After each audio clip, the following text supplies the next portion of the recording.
जय माता दी। प्रिय भक्तों, आप सभी का हमारे चैनल मन की शांति में बहुत बहुत स्वागत है। आषाढ़ मास का प्रत्येक दिन भगवान श्री हरि की भक्ति का अमूल्य अवसर है।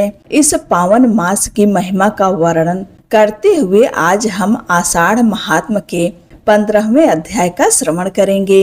शास्त्रों के अनुसार इस मास में भगवान की पूजा, प्रातः काल स्नान, जप, तप, दान और कथा श्रवण करने से मनुष्य को अच्छे पुण्य की प्राप्ति होती है। इतना ही नहीं, इस पवित्र मास में भगवान की कथाओं का श्रवण करने से मनुष्य अनेक जन्मों के पापों से मुक्त होकर अनेक तीर्थों में स्नान करने के समान पुण्य फल प्राप्त करता है।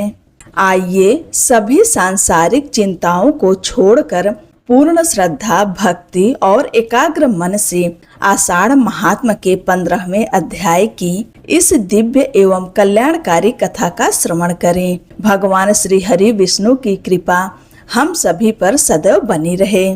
पिछले अध्याय में आपने सुना था कि किस प्रकार श्री हरि विष्णु ने अपने परम भक्त महात्मा पद्मनाभ मुनि की रक्षा के लिए अपने दिव्य सुदर्शन चक्र को भेजा और उस भयानक राक्षस का वध कराया।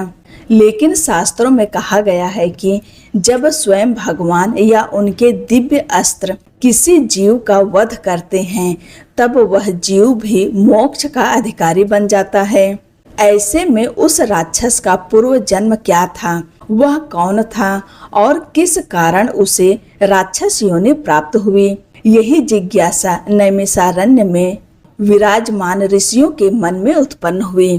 तब उन्होंने सूत गोस्वामी से पूछा, हे महात्मन, वह राक्षस कौन था जिसने भगवान विष्णु के महान भक्त पद्मनाभ मुनि को कष्ट पहुंचाने का प्रयास किया। सूत गोस्वामी बोले, हे ब्राह्मणों, प्राचीन काल की बात है। श्रीरंग क्षेत्र में जहाँ वैकुंठ के समान भगवान श्री विष्णु का दिव्य मंदिर स्थित है, वहाँ महर्षि वशिष्ठ, अत्रि और अनेक तेजस्वी ऋषि भगवान की आराधना किया करते थे। एक दिन वीर बाहु का अत्यंत बलवान पुत्र सुंदर नामक गंधर्व अपनी अनेक पत्नियों के साथ उस पवित्र क्षेत्र में आया। वह एक सुंदर सरोवर में अपनी पत्नियों के साथ निर्वस्त्र होकर जल क्रीड़ा करने लगा। उसी समय मध्याह्न संध्या के लिए महर्षि वशिष्ठ और अन्य ऋषिगण मंदिर से निकलकर उसी सरोवर के समीप पहुँचे।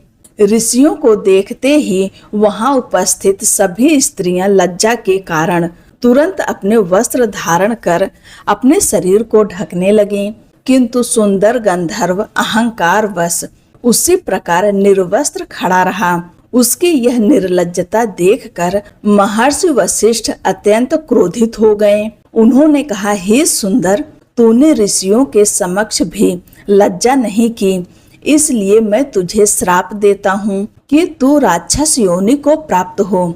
श्राप सुनते ही सुंदर की पत्नियां रोती हुई महर्षि वशिष्ठ के चरणों में गिर पड़ीं। उन्होंने अत्यंत विनम्रता से प्रार्थना करते हुए कहा, हे भगवान, आप धर्म के ज्ञाता, करुणा के सागर और ब्रह्मा जी के मानस पुत्र हैं।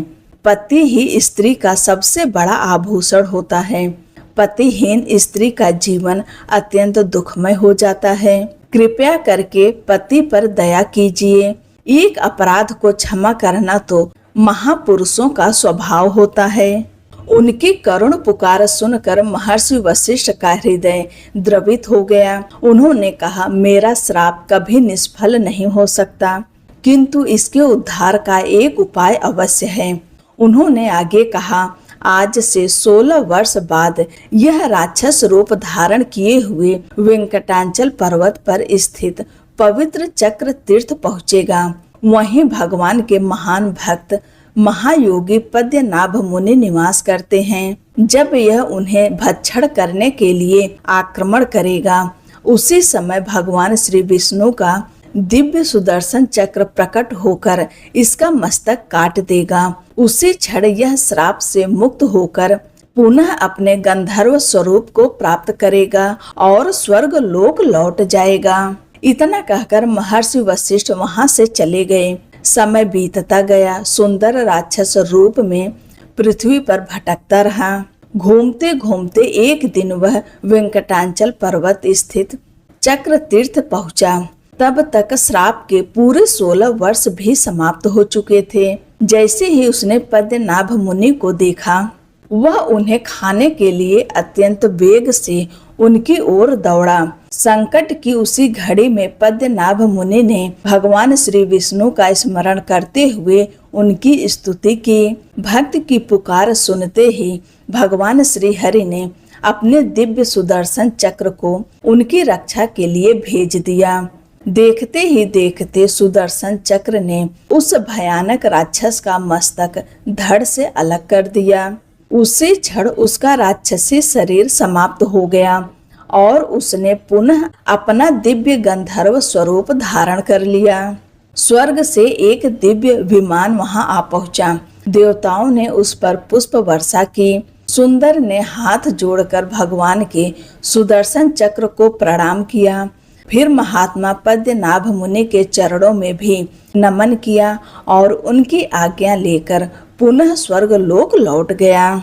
कथा का समापन करते हुए सूत गोस्वामी कहते हैं, हे ब्राह्मणों, इस प्रकार मैंने उस राक्षस की उत्पत्ति तथा चक्र तीर्थ के महान पाप नाशन महात्मा का वर्णन किया। जो भी श्रद्धा और भक्ति से इस कथा का श्रवण करता है, वह समस्त पापों से मुक्त होकर भगवान श्री हरि की कृपा का पात्र बनता है। इसलिए प्रत्येक भक्त को इस पवित्र कथा का श्रवण अवश्य करना चाहिए। प्रिय भक्तों, यह थी आज की कथा। यदि आपको आज की यह कथा पसंद आई हो तो वीडियो को लाइक अवश्य करें। इसे अपने परिवार, मित्रों और सभी श्रद्धालु भक्तों के साथ शेयर अवश्य करें ताकि वे भी इस कथा के श्रवण का पुण्य प्राप्त कर सकें। और आपने अभी तक हमारे चैनल मन की शांति को सब्सक्राइब नहीं किया है तो अभी सब्सक्राइब करें और बेल आइकन अवश्य दबाएं। अब हम मिलते हैं आगे की कथा में। जय श्री हरि, राधे राधे।